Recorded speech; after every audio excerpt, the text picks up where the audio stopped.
Soyez les bienvenus. Vous entendez souvent parler de l'ACB, mais savez-vous réellement de quoi il s'agit? Cette semaine, dans Bank & Investment, vous allez en savoir plus sur l'Association congolaise des banques avec ce numéro spécial ACB. Nous sommes allés à la rencontre de messieurs Ambroise Chiyoyo, président de la Commission des Relations Extérieures de la FCE, Céleste Chiboabois, secrétaire général de l'ACB.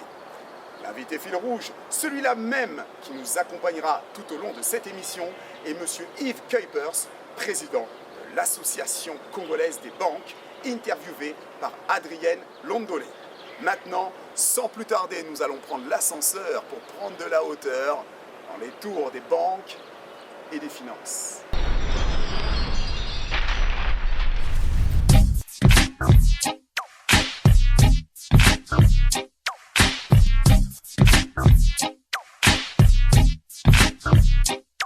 Monsieur Yves Kuipers, bonjour.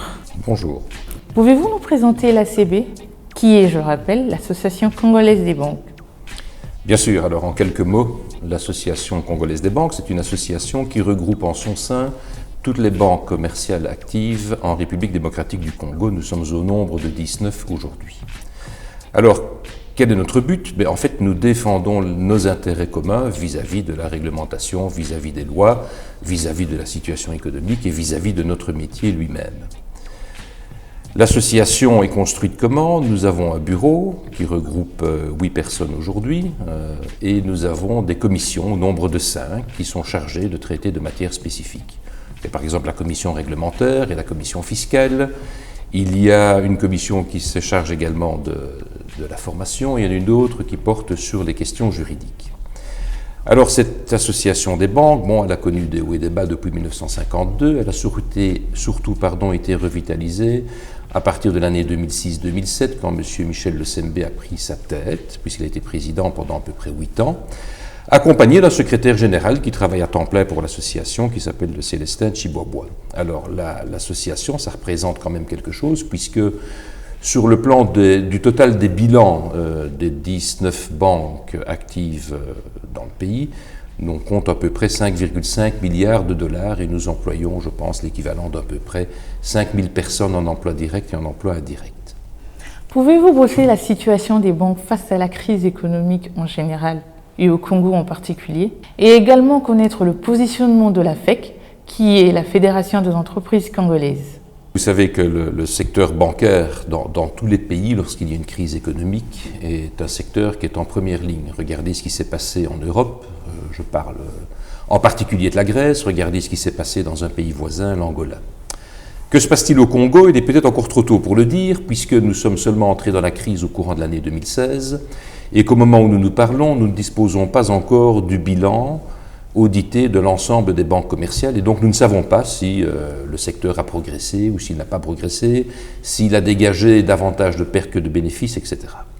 Mais ce que nous savons, c'est que lorsque nous entrons dans une période comme celle-ci, dans laquelle l'environnement devient une incertitude, il y a 2 choses sur lesquelles nous devons faire particulièrement attention. La première, c'est la gestion de la qualité de nos actifs, et particulièrement les crédits. Nous savons qu'en période de détérioration de l'environnement économique, vous avez une détérioration des portefeuilles crédits, et donc les banques vont devoir s'atteler soit à constituer les provisions nécessaires pour réduire ce risque, soit prendre d'autres mesures, comme par exemple, pourrait y avoir comme conséquence un ralentissement d'octroi de nouveaux crédits à l'économie. Ça, c'est une première mesure. Et la seconde mesure, on touche plutôt maintenant à la politique monétaire. Vous savez que le cours de change, à cause de cette détérioration, est un cours qui a fortement glissé depuis la fin de l'année dernière, et que les banques, à cause de ce glissement, par des mesures de politique monétaire, ont été soumises ou sont soumises à une pression importante, mais je pense que dans vos questions, on va revenir sur cet aspect très spécifique. Concrètement, Monsieur Kuipers, qu'est-ce que les banques attendent de la Banque centrale comme mesure concrète? Rappelons simplement que la Banque centrale au Congo, elle a 4 rôles essentiels. Elle est institut d'émission, ça on met ça sur le côté, mais elle a 3 autres rôles. Elle accompagne le gouvernement dans sa politique économique, nous mettons ce point-là de côté également, et puis il reste 2 autres rôles très importants dans sa relation avec le secteur des banques commerciales, c'est notre autorité de contrôle et de régulation. Donc c'est elle qui contrôle la santé financière des banques, c'est elle qui prend le cas échéant des mesures de correction, c'est elle qui édicte des instructions nécessaires et qui doivent être adaptées en fonction de l'évolution du cadre macroéconomique, etc., etc.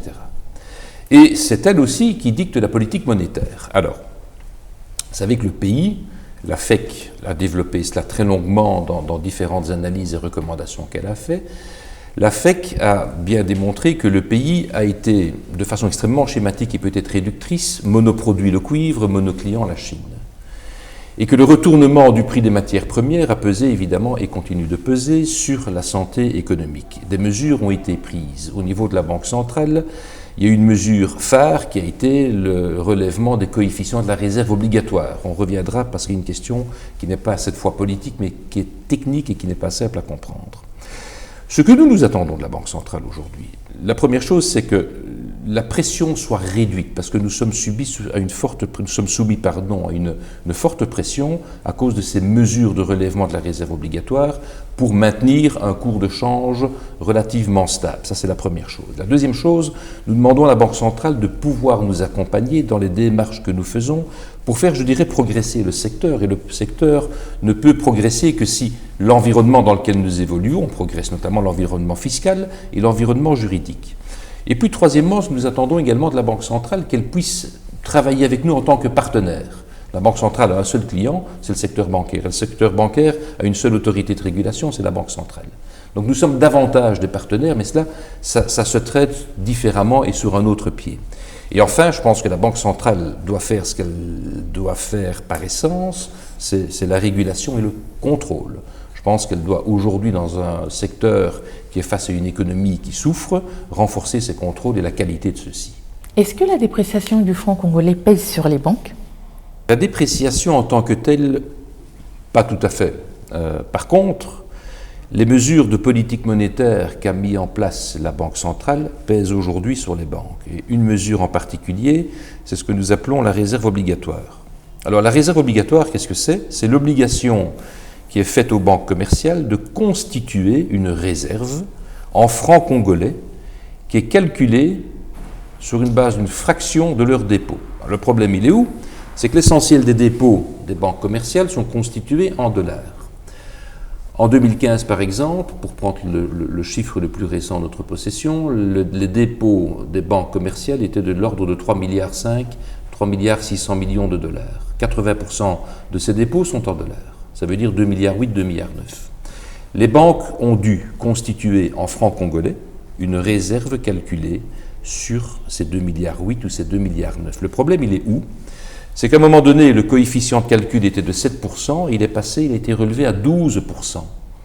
Et donc la différence, c'est 5% calculé sur 2,8 milliards, 2,9 milliards, ça veut dire à peu près 140 millions de dollars, l'équivalent de 140 millions de dollars que nous avons dû prendre en francs congolais pour les mettre en compte indisponibles auprès de la Banque centrale du Congo. Alors, il y a deux conséquences à cela. Ce sont des fonds que nous ne savons pas utiliser à autre chose, puisqu'ils sont bloqués sur un compte indisponible. Et deux, certaines banques ont dû emprunter des francs congolais pour satisfaire à cette obligation. Donc on est dans une situation un peu paradoxale, ou même totalement paradoxale, puisque nous sommes dans une économie dollarisée. On a demandé aux banques, et c'était logique, de développer les dépôts en dollars pour pouvoir avoir une capacité de consentir des crédits à l'économie, ce qu'elles ont fait. Et puis, en cours de route, les règles changent. Et donc, ce que je dis aujourd'hui, au nom de la profession bancaire, c'est que nous payons en effet un lourd tribut à cette politique monétaire et que cette situation pourrait, je dis bien pourrait devenir critique, et donc il est temps de mettre en place d'autres mesures et de ne pas faire porter aux seules banques commerciales le poids de cette politique monétaire. Les téléspectateurs aimeraient savoir quels sont les paradoxes du système bancaire congolais. Bon, on est dans un environnement qui n'est pas simple, et donc nous sommes confrontés à quelques paradoxes. Alors j'aime bien ce terme parce qu'on nous demande d'une part une chose et par ailleurs, je ne dis pas qu'on nous la reprend, mais on nous met dans une situation inverse ou opposée. Je prends juste 4-5 exemples qui sont les plus grands paradoxes du secteur dans lequel nous évoluons aujourd'hui. J'ai parlé de la réserve obligatoire, je ne reviens pas dessus. On pourrait parler de la gestion des risques. Il est fondamental dans une banque que gérions nos risques. Il n'y a pas que le risque crédit, il y a les risques de marché, les risques de taux d'intérêt, les risques opérationnels, les risques fiscaux, les risques juridiques et également les risques sociaux. Risques sociaux, qu'est-ce que c'est? Ce sont nos engagements en matière de pension, par exemple. Une gestion prudentielle, c'est comme ça que nous appelons la gestion de nos risques, implique et exige que nous constituions des provisions pour couvrir l'ensemble de ces risques. Et ces provisions sont demandées d'ailleurs par l'autorité de régulation et de contrôle, qui est la Banque centrale. Et c'est logique qu'elles soient demandées parce que ça fait partie des mesures nécessaires pour que les banques soient fortes. Or, le paradoxe ici, c'est que les provisions que vous êtes obligés de constituer, par exemple en matière crédit, ne sont pas fiscalement déductibles. Vous faites une perte sur un dossier crédit, imaginons de $100, eh bien, le coût, ce n'est pas $100, c'est $135. Et bonne chance pour récupérer ce que vous avez perdu. Ça, c'est le second paradoxe. De gros problèmes de récupération à cause d'un socle juridique qui n'est pas suffisamment fort et appelons un chat qui est trop faible. Autre paradoxe, la fiscalité. Et puis un dernier paradoxe peut-être, ce sont les investissements. Beaucoup de secteurs d'activité bénéficient d'un code des investissements. C'est quoi un code des investissements? On vous donne des facilités pour investir. Aux banques, elles n'ont pas de facilité. Les banques, on leur demande de se déployer sur toute l'étendue du territoire, et c'est normal, un territoire qui est grand comme l'Europe, mais nous n'avons aucun bénéfice aux investissements. Donc c'est assez paradoxal, alors que nous avons un rôle moteur dans l'économie qui est d'abord de bancariser. Bancariser veut dire mieux contrôler et mieux gérer. Ensuite, c'est de collecter l'épargne. L'épargne que vous collectez, vous faites des crédits. Les crédits développent l'économie. Et puis, vous êtes également un canal de collecte de la fiscalité dans des conditions de sécurité maximale. Et peut-être le dernier point sur les paradoxes, c'est que on exige que notre capital soit en francs congolais. Très bien, pourquoi pas. Mais on vous dit au moment où vous constituez votre capital en francs congolais, il a telle valeur en dollars. Imaginez un investisseur qui vient, et il dit, moi je vais investir dans une banque au Congo, je mets 50 millions de dollars sur la table. Monsieur, très bien. À la fin de l'année, il y a eu une dérive monétaire de 10%. Ces 50 millions de dollars exprimés en francs congolais valent toujours la même valeur en francs congolais, mais quand vous la rendez en dollars à la fin de l'année, ce n'est plus 50 millions, c'est 45 millions. Et on exige de ce même investisseur qu'il remette la différence pour toujours rester à 50 millions. Ça, c'est un énorme paradoxe qu'il faudra tôt ou tard traiter. Quelles sont les voies de sortie que préconise l'ACB pour harmoniser le paysage économique? Alors, vous me posez la question sur des voies de sortie. J'aurais quasiment tendance à dire les voies d'entrée. Écoutez, que ce soit le secteur bancaire ou le secteur des mines, ou les gens qui font du commerce pour vendre de la mousse à raser, nous avons tous le même problème. Et la FEC l'a développé longuement. Nous avons besoin, d'un socle juridique qui soit fort. Et c'est quoi un socle juridique fort? Ce sont des tribunaux qui disent le droit et qui ne disent pas autre chose. Nous avons besoin d'un socle fiscal fort. C'est quoi un socle fiscal fort? C'est un socle dans lequel vous savez que la fiscalité vous est calculée de telle et de telle manière. Et puis vous avez besoin d'un socle financier fort, qui est évidemment un secteur bancaire fort, ça c'est sa particularité. Alors je voudrais donner deux exemples. Le socle juridique fort. Aujourd'hui, il y a un tribunal qui a contesté le principe, je dirais, universel et très ancien de l'unicité des comptes.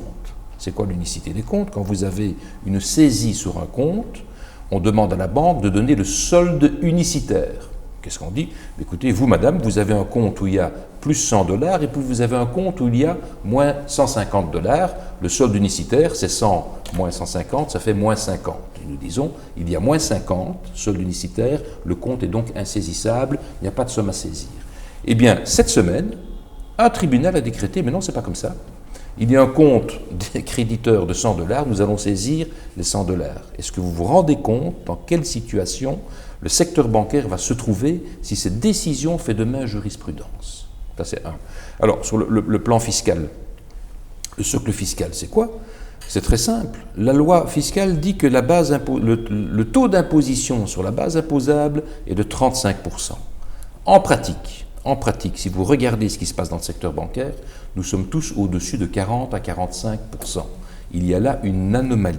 Donc il est grand temps de réduire la pression fiscale, de l'harmoniser et d'étendre l'assiette, pas sur les opérateurs qui sont dans le secteur formel, d'étendre l'assiette en général.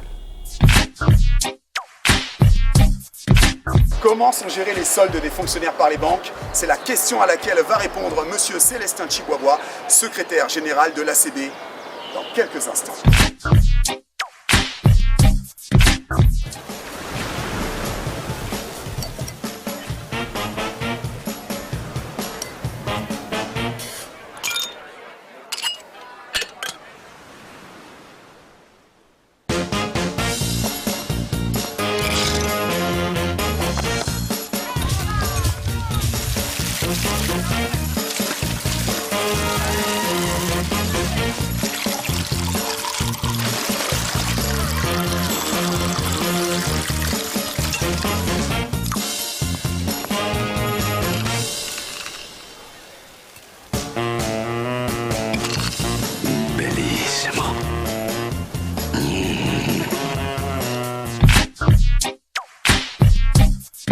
De retour dans Bank & Investment, votre magazine de l'économie et de la finance. Comment sont gérés les soldes des fonctionnaires par les banques? C'est la question à laquelle M. Célestin Chiboibois va répondre. M. Célestin Chiboibois est le secrétaire général de l'ACB, Association congolaise des banques. Monsieur Kuipers, écoutons l'avis de Monsieur Chiboibois, secrétaire général de l'ACB, sur le secteur de développement bancaire concernant la paye de fonctionnaires.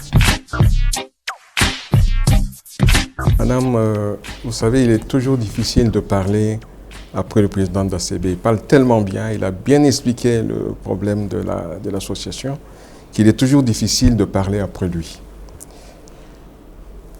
La paie de fonctionnaires constitue pour l'association un des accords qui a été passé avec le gouvernement pour aider le gouvernement à assurer la paie de plus d'1 million de fonctionnaires. Il a commencé, nous avons signé l'accord en 2011 et nous avons commencé la paie en août 2011 avec 295 000 unités.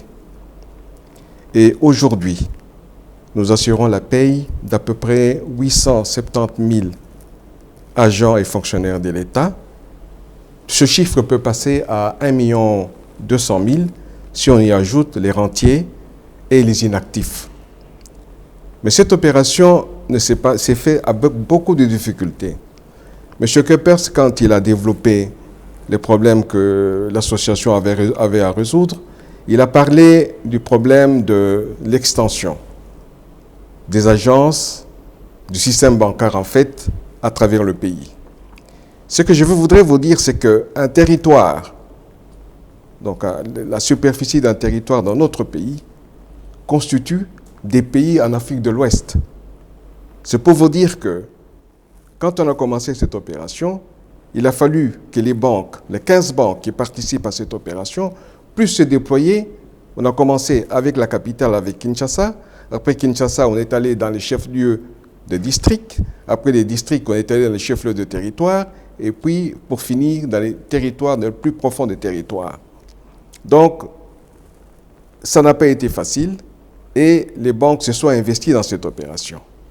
Cet accord qu'on a signé avec le gouvernement, c'était un accord de rétribution des opérations que font les banques. Les banques ont une rétribution pour la paie qu'ils assurent à travers le territoire. Et ce que je peux vous dire, c'est que quand on regarde l'effort que le gouvernement a fait pour payer les 1 million de fonctionnaires, c'est vous dire que chaque 15 du mois, les banques qui participent à cette opération sont créditées. Ils sont crédités et à partir du 15, la paye est assurée. C'est un effort que le gouvernement a entrepris et ce que je peux vous rassurer, c'est que depuis qu'on a commencé en 2011, pas un seul mois, pas un seul jour, pas un seul mois, pas une seule année, les fonctionnaires n'ont pas été payés. Ils ont toujours été payés. Mais bien sûr, nous insistons auprès du gouvernement pour qu'on puisse mettre finalement en place un code des investissements qui pourra permettre aux banques de se déployer à travers le territoire national. C'est un peu ça l'opération. Vous pouvez dire donc qu'elle est assurée.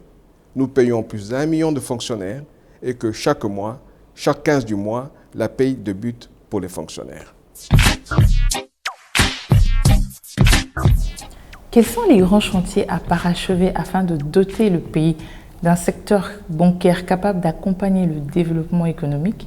À ces sujets, nous écouterons également M. Ambroise Thioyo de la FEC. Mon Dieu, ça c'est quasiment une thèse de doctorat que vous me posez. Alors, essayons de faire les choses simplement.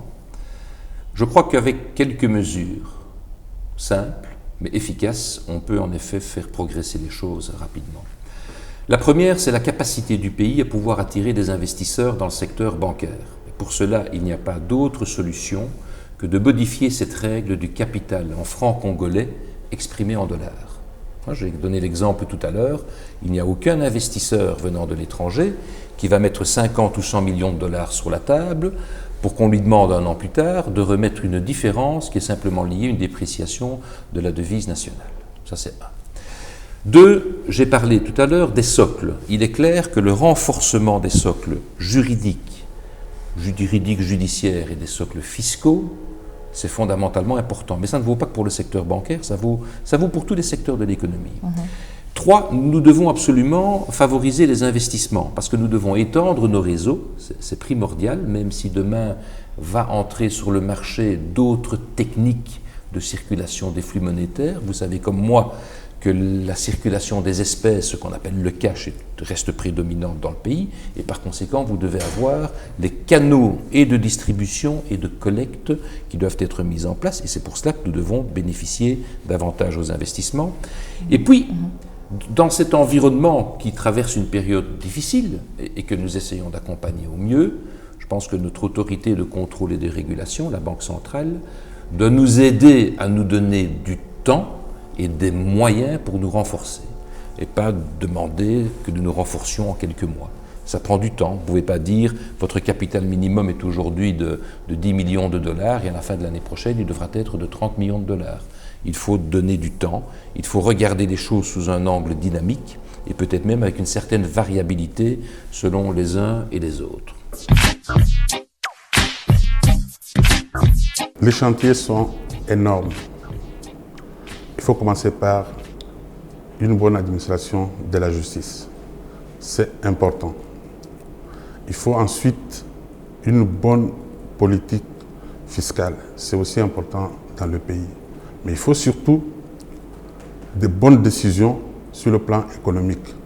Nous sommes une économie qui jusque-là est totalement dépendante d'un seul secteur, le secteur extractif. Il a montré ses limites parce que trop dépendant de l'extérieur. Et chaque fois qu'il prend du plomb, toute l'économie est par terre. Ce qu'il faudrait faire, c'est qu'il faudrait diversifier notre économie. Et ça, c'est une question de choix, de développement de la part des dirigeants. De mon point de vue, c'est cela qu'il faut faire et c'est urgent, il faut le faire en urgence pour redonner un peu de jus dans l'économie de notre pays. Monsieur Kuipers, comment éviter la situation dans laquelle se trouve la BIAC et la FIBank aujourd'hui? Bien, ça c'est une question assez complexe parce que ça renvoie à la gestion même des deux banques que vous citez et des difficultés auxquelles elles ont été confrontées ou auxquelles elles sont encore confrontées aujourd'hui. Et un cas n'est pas nécessairement l'autre. À tout le moins, ça démontre que le métier de banquier n'est pas un métier facile et que ce n'est guère un long fleuve tranquille. C'est comme le fleuve Congo, de temps en temps, il y a des tempêtes.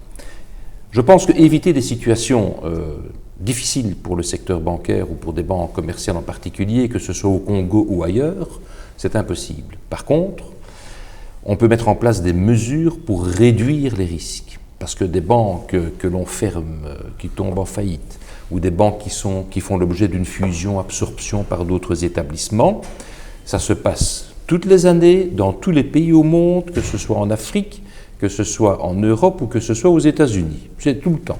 Il suffit de suivre les informations et de suivre ce qui se passe dans le paysage économique et financier. Alors au Congo, que peut-on faire? On peut réduire ce risque. On peut le réduire comment? En renforçant les mesures d'exigence au niveau de la solidité des banques, ce qu'on appelle les fonds propres prudentiels. C'est ce que la Banque centrale s'évertue à faire aujourd'hui en renforçant une de ces instructions, que l'on appelle l'instruction 14, modification numéro 6, qui est en cours de discussion entre l'ACB et la Banque centrale. Donc il va y avoir de nouvelles modalités et de nouvelles règles qui veillent à ce renforcement. En clair, pour les techniciens, nous sommes aujourd'hui dans une gestion du type BAL 1 et on va aller vers ce qu'il y a de plus, on va dire, de plus avancé aujourd'hui en Europe, ce qu'on appelle BAL 3, dans lequel on va tenir compte non seulement des risques crédits, mais également des risques de marché, des risques opérationnels et surtout des risques de liquidité. Parce que quand nous sommes dans une période de crise, le premier élément qui est affecté dans une période de crise, c'est la liquidité de la banque. Et donc afin de, non pas de l'éviter, mais de le préserver et de réduire le risque au minimum, ces exigences vont être renforcées. Alors, ça ne veut pas dire qu'il n'y aura rien ou que rien ne se passera plus. Je rappelle simplement qu'en 2004, il y avait 6 banques ou 7 banques opérationnelles en République démocratique du Congo, que le marché était très ouvert, qu'en 2012, il y avait 22 banques commerciales, et qu'en 2016, nous sommes encore 18, dont 2 sous administration provisoire. Il est clair que dans cette situation-là, des 2 banques que vous avez nommées, la rapidité et la vitesse à laquelle on trouve une solution sont les meilleurs garants, je dirais, d'une bonne fin. Aujourd'hui, les choses commencent à traîner, mais ça, nous sommes maintenant dans un sprint final. Il faut qu'on règle cela. C'est important pour le secteur, c'est important pour la réputation du secteur et c'est important pour les épargnants et l'économie en général. Comment réguler la montée des acteurs tiers dans le secteur bancaire? Vous me parlez de régulation. Moi, j'ai presque envie de dire, parlons de libéralisation. Pourquoi est-ce que je dis ça? Parce que, quelles que soient les mesures qui seraient prises pour réguler, comme vous le dites, nous n'éviterons pas et nous n'empêcherons pas la marche en avant de la technologie. Il y a 30 ans d'ici, ce sont les guichets automatiques qui ont fait leur apparition, et tout le monde a levé les bras au ciel en disant « il n'y a plus de guichets dans les banques », en Europe en tout cas. C'est en train de se produire ici. Nous avons tous des smartphones du dernier cri, et les smartphones vous permettent de faire un tas de trucs. Eh bien, demain, ils vont vous permettre au Congo de faire des paiements.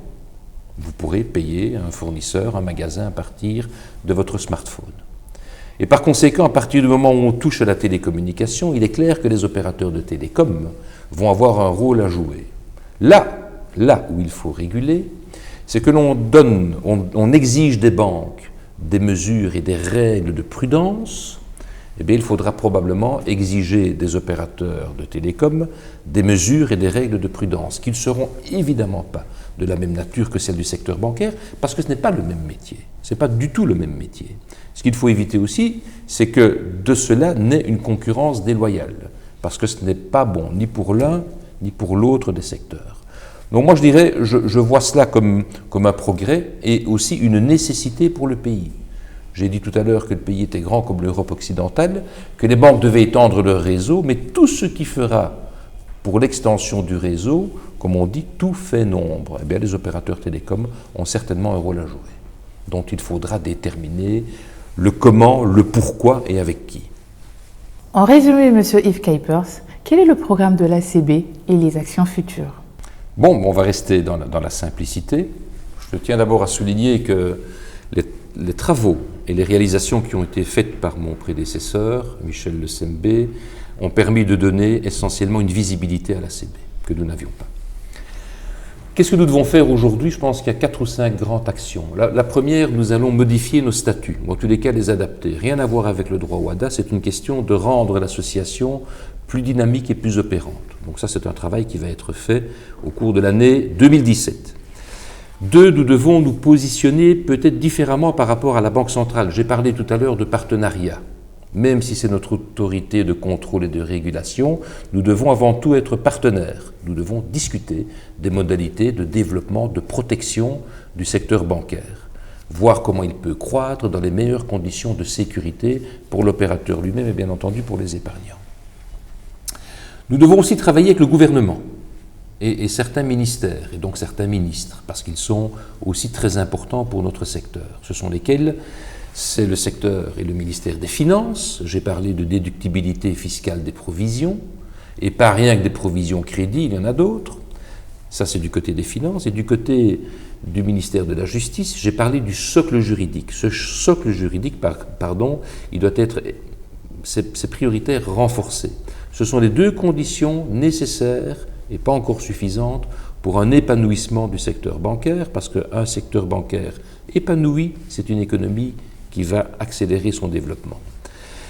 3, nous allons devoir travailler, ça c'est tout à fait nouveau, sur nos relations internationales.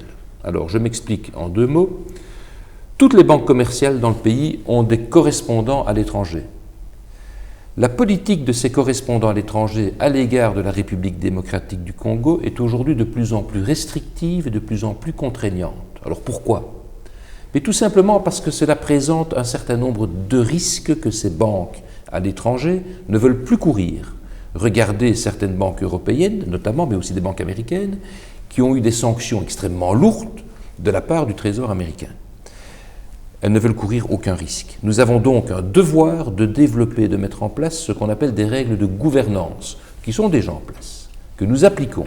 Nous nous conformons d'ailleurs aux standards européens.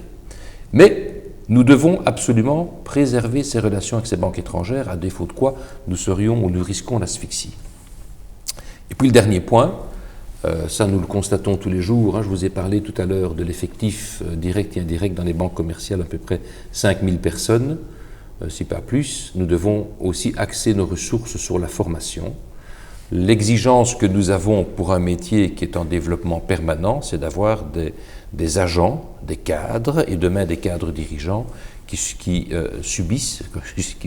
reçoivent la meilleure formation possible aux standards internationaux. Voilà les 5 priorités que je me suis fixées avec le bureau, c'est-à-dire avec mes collègues du bureau et le secrétaire général, pour les 3 prochaines années, 2017, 2018, 2019. Je vous remercie, M. Yves Kuipers, de m'avoir reçu.